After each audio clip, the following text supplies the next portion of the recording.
नमस्कार दोस्तों, आप सभी को गुड इवनिंग, सत श्री अकाल। आप सभी का स्वागत है हमारे YouTube चैनल भारत स्पीक पर। दोस्तों, आज के वीडियो में मैं आपसे एक बहुत गंभीर विषय में बात करना चाहता हूं।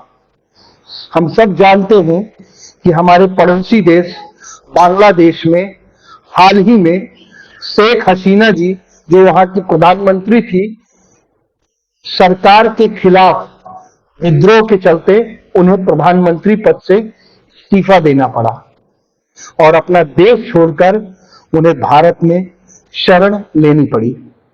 इसके बारे में मैं आपको एक बात बताना चाहता हूं कि यह जो विद्रोह शुरू हुआ था, ये वहां के छात्रों के द्वारा आरक्षण के खिलाफ था। उनकी मांग ये थी, जो आरक्षण दिया जा रहा है उसको हटाया जाए, उसको खत्म किया जाए। लेकिन धीरे धीरे इस विद्रोह को वही की पॉलिटिकल पार्टी, जो इस्लामिक पॉलिटिकल पार्टी है, जमाते इस्लामी और बीएनपी ने टेक ओवर कर लिया और विद्रोह के बहाने उन्होंने सरकार गिरा दी, जिसमें वहां की मिलिट्री ने भी उसका पूरा समर्थन किया और हिंदुओं का नरसंहार शुरू हो गया। इसमें कुछ साक्ष्य भी हैं, कुछ वीडियोस आए हैं जिसमें साफ दिखता है कि वहां की जो मिलिट्री है उसने इस हिंसक भीड़ के साथ में नाराए तकबीर के नारे लगाए। अब आप ये जानिए कि ब्रिटेन और अमेरिका, जो दूसरे देशों के अलगाववादियों और आतंकवादियों को सुरक्षा देने के बहाने शरण देते हैं, इन सभी देशों ने एक लोकतांत्रिक प्रक्रिया से चुनी हुई प्रधानमंत्री को शरण देने से मना कर दिया है, क्योंकि ये लोग देश के तोड़ने वालों का साथ देते हैं। यह किसी से छुपा नहीं है कि कैसे अमेरिका एवं उसके सहयोगी दूसरे देशों के आंतरिक मामलों में दखल देकर उन्हें बर्बादी कर कागार पर ले आते हैं। खैर, हमारे लिए चिंताजनक यह है, पिछले 10 सालों में जो हमने विकास की गति देखी है भारत में, वह अब चारों तरफ हो रहे विनाश से खतरे में आ सकती है। आपको मैं बताना चाहता हूं, पाकिस्तान, बांग्लादेश, श्रीलंका, म्यांमार, नेपाल, सभी देशों में राजनीतिक एवं आर्थिक कोलाहल मचा हुआ है। ऐसे समय में बहुत जरूरी है कि हम सतर्क हो जाएं, क्योंकि जिन ताकतों ने बांग्लादेश को इस कगार पर ला दिया है, इस कगार पर लाकर खड़ा कर दिया है, उनका काम तब तक पूरा नहीं होगा जब तक वह भारत में भी ऐसा ना कर दे। जिस तरह से भारत ने अपने हितों को आगे रखते हुए अमेरिका, यूरोप और चीन को ठेंगा दिखाया है, वह चाहे रूस से तेल खरीदने की बात हो या फिर अमेरिका, कनाडा और ब्रिटेन को खालिस्तानियों के मामले में जबरदस्त सबक सिखाने की बात हो। आपको याद होगा, अननोन गनमैन ने खालिस्तानियों को मारा अमेरिका में, कनाडा में, पाकिस्तान में, और हमारे दूतावास में खालिस्तानियों ने हमला किया था। तब भारत ने ब्रिटेन को सख्त चेतावनी दी थी, हमारे दूतावास की रक्षा करें और तिरंगे के साथ कोई खिलवाड़ नहीं होना चाहिए। तिरंगा हमारी शान है, हमारी जान है, और ब्रिटेन को एक्शन लेना पड़ा। तो कनाडा के प्राइम मिनिस्टर जस्टिन ट्रूडो चिल्लाते ही रह गए कि भारत ने हरदीप सिंह निज्जर को हमारी धरती पे मरवा दिया, और अपनी खुद ही जगहसाई करवा ली उन्होंने। किसी ने उनके बात पर ध्यान नहीं दिया। दोस्तों, पिछले 10 सालों में भारत एक मजबूत और स्थिर शक्ति के रूप में उभरा है। यह उन ताकतों को बिल्कुल नहीं भा रहा है जो 7 समंदर पार से दक्षिण एशिया में अपनी मनमानी करते आए हैं।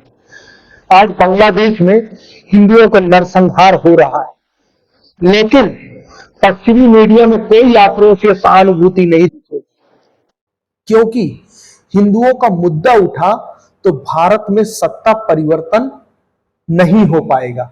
इसलिए आप देखिए, विदेशी मीडिया तो दूर, हमारे खुद के देश के पत्रकार जो अपने आप को कभी सेकुलर बताते नहीं थकते हैं, इस मुद्दे पर ऐसी टिप्पणियां कर रहे हैं कि आप सुनकर चौंक जाएंगे। रवीश कुमार एनडीटीवी के एक बहुत बड़े पत्रकार थे, अब अपना प्राइवेट चैनल चलाते हैं।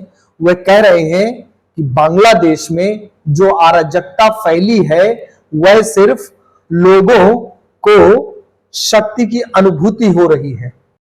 कितना शर्मनाक बयान है रवीश कुमार जी के द्वारा। ये पढ़े लिखे इतने बड़े पत्रकार हैं और इतना शर्मनाक बयान देते हैं, आप इसको समझिए। एक और बहुत बड़े इंटरनेट विश्लेषक बनते हैं जो कि दुबई से कभी वीडियो बनाते हैं, हमारे देश को मध्यम बोलते हैं, रहने वाले हमारे देश के हैं, ध्रुव राठी जी, हाँ आप लोग जानते होंगे। वह 4 साल पहले क्या कहते थे कि बांग्लादेश की अर्थव्यवस्था बहुत अच्छी जा रही है, मोदी जी को उससे सबक दे सीखना चाहिए, बांग्लादेश की जीडीपी बहुत ग्रो कर रही है। और आज वही ध्रुव राठी बांग्लादेश को, मोदी जी को गाली दे रहे थे। आज अचानक से वो शेख हसीना जी को ही तानाशाह बता रहे हैं, जो पहले बांग्लादेश की जीडीपी की प्रशंसा करते थे। हास्यास्पद है यह सब, इसलिए क्योंकि इनका एजेंडा भारत के लिए नहीं, अपने पश्चिमी आकाओं के लिए है। इन्हें और इनके आकाओं को भारत में मजबूत नहीं, एक कठपुतली सरकार चाहिए जो इनके कहने पर चले, ये जो विदेशों से बोले उसी प्रक्रिया से चले, ताकि वो हमारे भारत को अपने उंगलियों पे नचा सके। अंत में आपसे मैं इतना ही कहना चाहता हूं कि मौजूदा सरकार के बारे में आपकी जो भी राय हो, लेकिन एक बात जान लीजिए, हम देश हित में बात करना चाहते हैं। हमारे देश के लिए क्या अच्छा होगा ये हमारे देश की जनता बताएगी। हम किसी के टुकड़ों पे पलने वाले लोग नहीं हैं। पर यह सरकार आपके और अराजकता के बीच में दीवार बनकर खड़ी है। अब लोगों को, इस देश की जनता को, हमको, आपको, सबको तय करना है कि हमारे लिए कौन सी सरकार सही है और ये सरकार, ये मोदी जी की सरकार किस तरह के निर्णय ले रही है।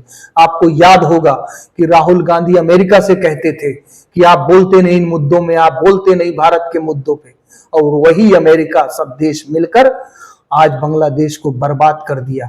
आज बांग्लादेश की चुनी हुई प्रधानमंत्री को देश से भागना पड़ा। ये बहुत ही शर्मनाक है।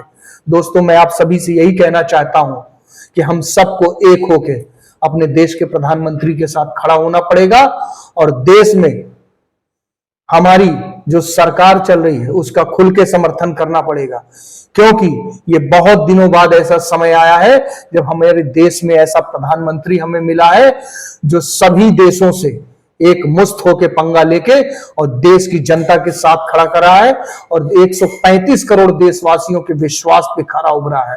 मैं आप सभी से समर्थन चाहता हूं, आप सभी लोग सरकार का समर्थन करें और देश हित में सोचें, देश हित में अपने सभी विषयों पर अपनी राय दें। यह वीडियो आपको कैसा लगा कृपया मुझे कमेंट करें, मुझे बताएं। चैनल को सब्सक्राइब जरूर करें। मेरा अगला वीडियो देखने के लिए मैं जल्दी आपके बीच आना चाहता हूं एक नया वीडियो लेकर। जय हिंद, जय भारत, भारत माता की जय।